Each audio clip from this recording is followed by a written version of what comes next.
The world had long since crumbled into dust, and the last remnants of humanity clung to life like weeds sprouting from cracked earth. Once thriving cities lay in ruin, broken shells consumed by sand and rust. Earth had become a fractured wasteland, divided into isolated territories ruled by fragmented bands of survivors. Resources were scarce, law was non-existent, and those who lived did so by sheer force of will. Among them were the Cowboys, an anachronism in a world on the brink of extinction. Hardened by the relentless sun and endless battles, they thrived where others faltered. They lived by old codes, remnants of a forgotten time when honor still meant something. They were rough, ruthless, and unyielding, survivors of the harshest kind. At their head was Jake Ironclad Harris, a man whose face bore the marks of every battle he'd fought. His gray eyes, cold and unblinking, scanned the horizon from atop his horse as the evening light painted the wasteland in blood-red hues. "See anything?" Came the low drawl of Cassidy, Deadeye Reeve, Jake's right hand and the group's best shot. Cassidy, with her steely resolve and sharpshooter's eye, had been by Jake's side for as long as anyone could remember. She followed his gaze, her hand resting lightly on the revolver at her hip. "Nothing yet," Jake replied, his voice like gravel. "But they're coming, and when they do, we'll be ready." The they Jake referred to weren't the usual human raiders that scavenged the wasteland for food or water. No! This threat was something far worse. They had come from the stars, aliens who called themselves the Ortherians. Their arrival had been sudden, violent, and laced with mockery. Hovering in their sleek ships, they had sent broadcasts across the planet, declaring humanity an obsolete species, relics of a past not worth remembering. "We are the future," the Ortherian leader had sneered in their first transmission. "You are a forgotten chapter. Be grateful we allow you to live as our slaves." But Jake wasn't one for submission. Not then, not ever. In the days following the invasion, the aliens had taken control of key cities, rounding up survivors like cattle, forcing them into labor camps or slaughtering them outright. The wasteland was ignored, considered too barren to bother with, and its inhabitants too primitive to pose a threat. They were wrong. Jake turned his horse back toward the camp nestled between jagged rocks and crumbling ruins of an old mining town. "We'll make our stand here. If they think we're relics, we'll show them just what relics can do." Cassidy nodded, understanding the weight behind his words. "You really think we can take him? With what we've got?" Jake grunted, dismounting from his horse. "We've faced worse with less. Besides, they don't know this land. It'll chew him up, spit him out." The rest of the group was already gathered around the campfire, their faces hardened by years of surviving in this unforgiving world. Ben the butcher, Calloway, sat sharpening his knife, his expression unreadable. The nickname wasn't for show. Ben had earned it during the last war, his brutality in battle unmatched. Yet even he seemed uneasy about the looming conflict. "We're going up against things from out of this world," Ben said, without looking up. "Ain't like anything we've faced before." Jake squatted by the fire, pulling a flask from his coat. "We don't need to fight him like them. We fight like us. Stick to what we know, guerrilla tactics, ambushes, terrain advantage. They rely too much on their fancy tech. They won't expect the way we fight." Cassidy tossed a few more sticks onto the fire, her eyes glinting in the flickering light. "And when they find out we're not so easy to kill." Jake's lips curled into a grim smile. "By then, it'll be too late for him." As the night deepened, the sound of wind whistling through the rocks was the only noise. But beneath that, something else, faint at first, then unmistakable. A low hum filled the air, vibrating the ground beneath their feet. Jake stood, squinting into the darkened sky. "They're here," Cassidy whispered, her hand already on her revolver. From above, sleek alien ships descended, their smooth surfaces gleaming even in the dim light. They hovered like predators, silent and ominous. The Cowboys' horses shifted uneasily, sensing the danger. The air crackled with the energy of the invaders, their disdain for this broken world palpable even from a distance. Jake's heart pounded, but not with fear, with anticipation. All right, everyone, stick to the plan. They may have tech, but we've got grit. The Ortherians underestimated them, just like everyone else had. But that was the Cowboys' strength. The invaders didn't know the land, and they sure as hell didn't know how to deal with men and women who had survived this wasteland for years. People who knew how to fight without rules. The hum of the alien ships grew louder, closer. But Jake and his crew were already vanishing into the shadows of the canyon. The battle was coming, and they would meet it with quick draws and ruthless efficiency. As the first alien scout ship lowered into the canyon, Jake drew his revolver, the metal cold against his palm. He glanced at Cassidy, then at Ben. Let's remind them why you don't mess with the last Cowboys of Earth. The canyon was silent after the first shot, the stillness hanging in the air like a breath waiting to be released. The Ortherian scout ship hovered above, unaware that it had just entered a trap. Jake crouched low, hidden in the shadows of the jagged rocks that formed their ambush site. His revolver, still warm from the shot, gleamed in the faint moonlight. "Wait for it," Jake said, his voice low, steady. His eyes never left the alien craft, its sleek, obsidian surface reflecting the desolation below. Cassidy Reeve, perched on a rocky ledge above him, already had her sights set on the pilot through her rifle's scope. She didn't flinch, her breathing steady, finger resting just above the trigger. Beside Jake, Ben the butcher Calloway gripped his knife tightly, ready for the close-quarters combat that would soon follow. The tension in the air was thick, crackling with anticipation. The Ortherians, still convinced of their superiority, hadn't detected the threat lurking below. They were too used to dealing with broken, scared humans who cowered at the sight of their ships. But the Cowboys weren't broken, and they sure as hell weren't scared. Jake raised his hand slowly, signaling Cassidy. The second shot came without hesitation. Cassidy's rifle cracked like thunder in the night, the bullet slicing through the thin glass of the alien cockpit. The pilot slumped over, and the ship wavered before crashing to the canyon floor with a deafening thud. Dust rose in clouds, swirling around the wreckage. "Move!" Jake barked, and the Cowboys sprang into action. They had seconds before the rest of the Ortherian forces responded. Ben was the first to reach the ship, yanking open the hatch with a brutal force that belied his lean frame. The alien inside, barely alive, reached for its weapon, but Ben's knife was faster. It was over in an instant. Jake and Cassidy climbed into the wreckage, eyes scanning the alien tech. The cockpit was a maze of lights and symbols they couldn't understand, but that didn't stop Jake from prying loose the energy weapons strapped inside. They'd seen the power of these weapons, and they needed them if they were going to stand a chance. "Let's grab what we can and fall back," Jake said, slinging one of the alien rifles over his shoulder. "They'll send reinforcements soon." Cassidy, still scanning the skies, nodded. "More on the way, no doubt. Question is, how long before they realize we ain't scared of their fancy ships?" "Doesn't matter," Jake replied, his voice grim. "We just gave 'em a taste of what's coming. But this fight ain't over." As if on cue, a distant hum grew louder, reverberating through the canyon walls.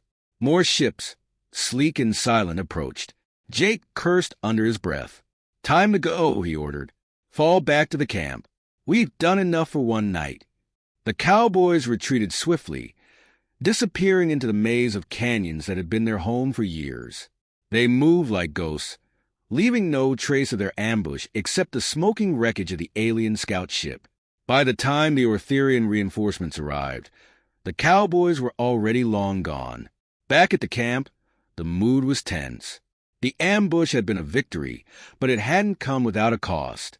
2 of their own had fallen during the escape, caught by stray alien fire.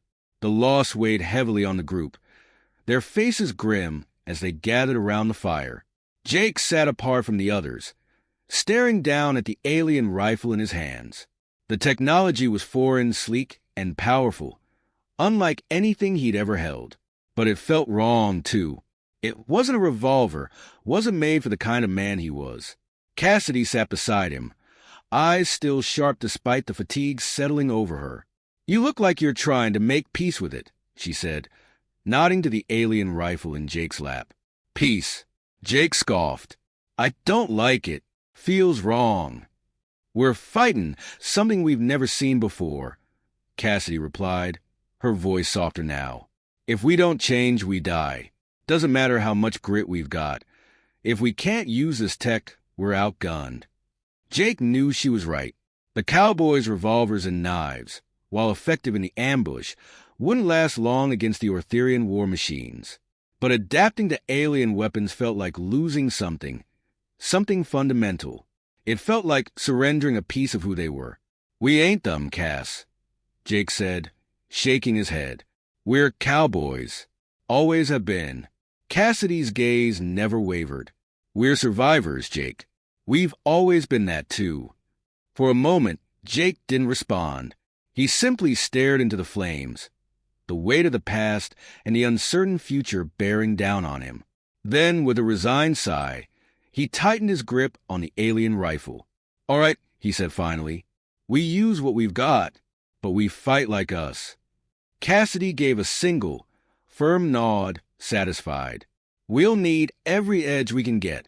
They'll be back, and next time, they won't underestimate us." "They won't," Jake agreed. He stood, his eyes hardening with renewed determination. "And next time, we'll be ready."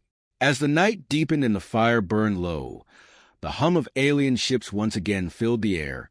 The Ortherians would return, this time in greater numbers, more prepared. But so were the Cowboys. Armed with both grit and newfound alien tech, they would adapt or die trying. Jake holstered his revolver, but kept the alien rifle close. The fight wasn't over. In fact, it had only just begun. The sun burned low on the horizon, casting long shadows across the wasteland. The air was still, heavy with the weight of impending violence. Jake, ironclad, Harris stood at the edge of the camp, the alien rifle slung over one shoulder, his trusty revolver holstered at his side. His eyes were locked on the distant horizon, where the Ortherian ships had gathered in ominous silence. This time, there were no scouts, just an armada, sleek and menacing, filling the sky with their dark forms. "They're coming," Cassidy, Deadeye Reeves said, stepping up beside him. Her voice was steady, but there was a flicker of tension beneath her usual calm. She, like the rest of the crew, knew what this battle would mean. Either they'd prove themselves or be wiped out for good. "They're done playing with us," Jake replied, his voice low, gravelly. "Good. So are we." Behind them, the remaining Cowboys prepared for the final showdown. Ben, the butcher, Calloway, was loading up his ammunition, his movements swift but methodical. His knife gleamed in the fading light, a reminder of the violence to come. The others moved in silence, a quiet resolve in their every motion. They had fought all their lives, but this felt different. This was a last stand, one final chance to show the Ortherians that humans, even relics like them, would not go down without a fight. Jake turned to his crew, eyes hard and determined. "This is it. We've fought to survive for this long, and we're not letting some alien bastards take that away from us. We use everything we've got, old and new. We hit them fast and hit them hard." Cassidy was already in position, setting up her sniper's nest at the top of a ridge, her scope trained on the incoming ships. Ben, along with a handful of others, took the flanks, ready to launch an ambush from the rocky outcroppings that lined the canyon. Jake mounted his horse, gripping the reins tightly. He'd always believed in the old ways, believed that the strength and grit that had seen them through countless battles would be enough. But now, with the alien rifle slung over his shoulder, he knew that sometimes survival meant more than just sticking to what you knew. Sometimes it meant adapting, even if it went against every instinct you had. The ground beneath them rumbled as the Ortherian ships descended, hovering just above the earth. This was no scouting mission. They had come to end it. The lead ship, larger than any they'd seen before, opened its sleek doors, and alien soldiers poured out in formation. Their silver armor gleamed under the dying sun, and the weapons they carried pulsed with a cold, deadly energy. Jake's heart pounded in his chest, but fear didn't drive him. It never had. What drove him was something deeper, something primal. He wasn't just fighting for survival anymore. He was fighting for redemption, for the right to stand tall in a world that had tried to break him. He raised his hand, signaling to the others. The moment the first Ortherian soldier stepped forward, Cassidy's rifle cracked through the silence, the shot echoing across the canyon. The lead alien dropped, its helmet shattering under the force of her bullet. The battle erupted in an instant. Jake and his crew charged, their horses galloping through the dust. The Cowboys moved as one, firing in a coordinated assault. Ben threw himself into the thick of the fight, his knife flashing as he tore through the alien ranks with brutal efficiency. The aliens, expecting another easy slaughter, found themselves overwhelmed by the ferocity of their attackers. Jake fired the alien rifle, its energy blast cutting through the enemy lines, but when they got too close, his hand went instinctively to his revolver. The familiar weight steadied him, the crack of the gun like music in his ears as he dropped one alien after another. The Ortherians fought back with advanced weaponry, beams of light scorching the earth around the Cowboys. But they underestimated the humans' adaptability, their ability to use the terrain, to fight with cunning and unpredictability. The Cowboys moved like shadows, striking and disappearing, never where the enemy expected them to be. Amid the chaos, Jake spotted the Ortherian leader, taller than the rest, with dark, glinting armor. This was the one who had mocked humanity, who had declared them relics of a past not worth remembering. Without a second thought, Jake spurred his horse forward, charging through the fray. The alien leader turned just as Jake drew his revolver. There was a brief moment, an instant of recognition in the alien's eyes, as if it finally understood the threat it had dismissed. Jake fired. The shot hit the alien square in the chest, and it staggered back, its weapon clattering to the ground. As the alien collapsed, the fight seemed to drain out of the remaining Ortherians. Without their leader, they faltered, retreating back toward their ships, their arrogance shattered. The battle was over as quickly as it had begun. Jake dismounted, standing over the fallen alien leader. For a moment he said nothing, just stared down at the lifeless form. Then he holstered his revolver, his grip loosening for the first time in hours. Around him, the Cowboys gathered, their numbers fewer but their spirits unbroken. They had done what no one thought possible. They had survived. More than that, they had won. Jake glanced at Cassidy, who was still perched on the ridge, her rifle lowered, a small smirk tugging at her lips. "We ain't relics," Jake said, more to himself than anyone else. "We're still here." And with that, they turned their backs on the fallen aliens and rode back into the wasteland, knowing that as long as they still drew breath, the fight wasn't over.